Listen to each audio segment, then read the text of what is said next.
کی جائے گی۔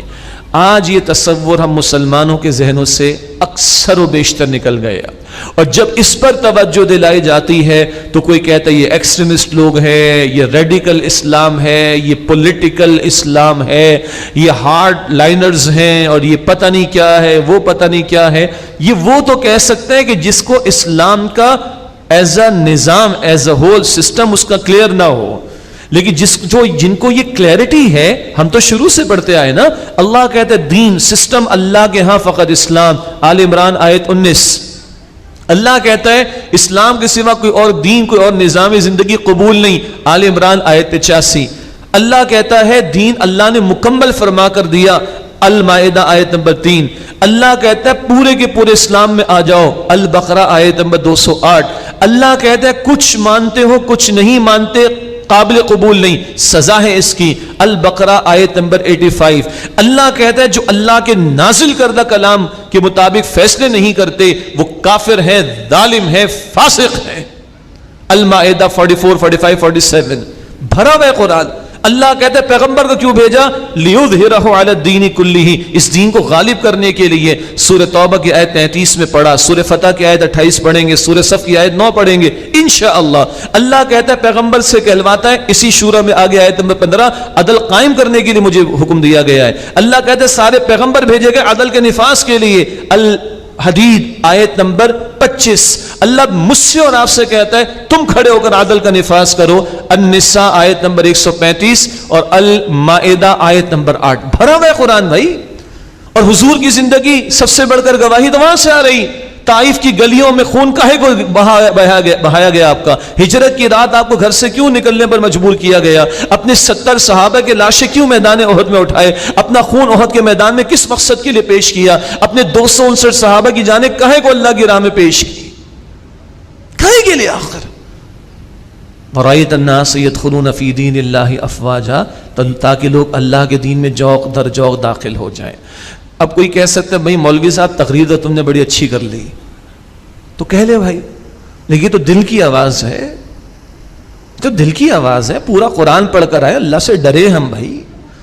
25 پارے پر ہے قرآن حکیم کے، ہم سے زیادہ کس کو کلیئرٹی ملی ہوگی؟ اچھا نہیں تم ڈاکٹر اسرار والے یا کوئی مولانا مودودی والے، سید قطب شہید والے، یہ کچھ طالبان افغانستان والے، یہ ذرا کچھ زیادہ ہی جذباتی ہو جاتے ہو۔ اور نہ بھائی پوری امت مانتی ہے اس بات کو۔ یہ الگ بات ہے کہ وہ بیان ہمارے سامنے نہیں آتا۔ امت کے اسلاف تسلیم کرتے ہیں نسب امام فرض ہے امت پر۔ نسب امام کا مطلب امت کا ایک خلیفہ ایک امام ہو اور جمع ہو امت اس پر، اور امت پر اللہ کا دین قائم اور نافذ ہو۔ یہ نسب امام یا نسب امامت یہ فرض ہے امت کے ذمہ۔ اور سنیے، مقدمۃ الواجبی واجبۃ، کسی حکم پر عمل کرنے کے لیے اگر کوئی شرط ہے تو وہ شرط بھی واجب اور فرض ہے۔ نماز کے لیے کھڑا ہونا ہے، وضو شرط ہے کہ نہیں؟ وضو کے بغیر نماز کو کھڑے ہو سکتے نہیں۔ اللہ کہتا ہے چور کے ہاتھ کاٹو، کون کاٹے گا؟ اللہ کہتا ہے ڈاکوؤں کو سزا دو، کون دے گا؟ اللہ کہتا ہے قاتل کو سزا دو، کیسے دیں گے؟ اللہ کہتا ہے زانی کو سزا دو، کیسے دیں گے؟ اللہ کہتا ہے زکوٰۃ کی وصولی کا نظام کیسے کریں گے؟ آپ اور میں گھر بیٹھ کے تو نہیں کر سکتے، یہ احکام ہے نا اللہ کے۔ اب ان کا نفاذ نہیں ہو سکتا جب تک کہ ایک اسلامی ریاست، ایک اسلامی حکومت قائم نہ ہو، دین قائم نہ ہو۔ تو یہ دین قائم کرنا بھی لازم، یہ فرائض ہیں۔ فقہا واجب اور فرض کو ایک ہی قرار دیتے ہیں احناف کے علاوہ۔ یہ جو فرض اور واجب ہے اس پر عمل کرنے کے لیے نظام ہونا، دین کا غالب ہونا شرط ہے۔ تو جو فرض ہے اس کو ادا کرنے کی کوئی شرط بھی فرض ہوتی ہے۔ یہ فقہا کی اصطلاحات ہے، کوئی نری جذباتیت تھوڑی۔ یہ تو آج ہم مطمئن بیٹھے ہوئے ہیں کہ اللہ کا دین مغلوب ہے اور ہمیں کوئی فکر ہی نہیں۔ اے خاصان رسول وقت دعا ہے، امت پہ تیری آ کے آج جب وقت پڑا ہے، وہ دین جو بڑی شان سے نکلا تھا وطن سے، پردیس میں وہ آج غریب الغربا ہے۔ اس کے لیے پاکستان لیا تھا ہم نے۔ بات کریں گے 27 شب میں انشاءاللہ تعالی، سورہ صف آئے گی۔ یہ ہمارے استاد کو بڑی پسند سورہ شورى، اللہ ان پر اپنی رحمت نازل فرمائے، اور انہوں نے اس پڑھائی سورہ صف ہمیں زیادہ پسند ہے الحمدللہ۔ 27 شب میں بھی بات ہوگی، بات تو یہی ہوگی۔ اقیم الصلاۃ کا ترجمہ کیا ہے بھائی؟ نماز۔ تو اقیم الدین کا ترجمہ کیا ہوگا؟ قائم ہے؟ سود کا دھندا چل رہا ہے، دین قائم ہے؟ بے حیائی کا طوفان چل رہا ہے، دین قائم ہے؟ یہ تو دو مثالیں بڑی بڑی، باقی اور معاملات کو دیکھ لے.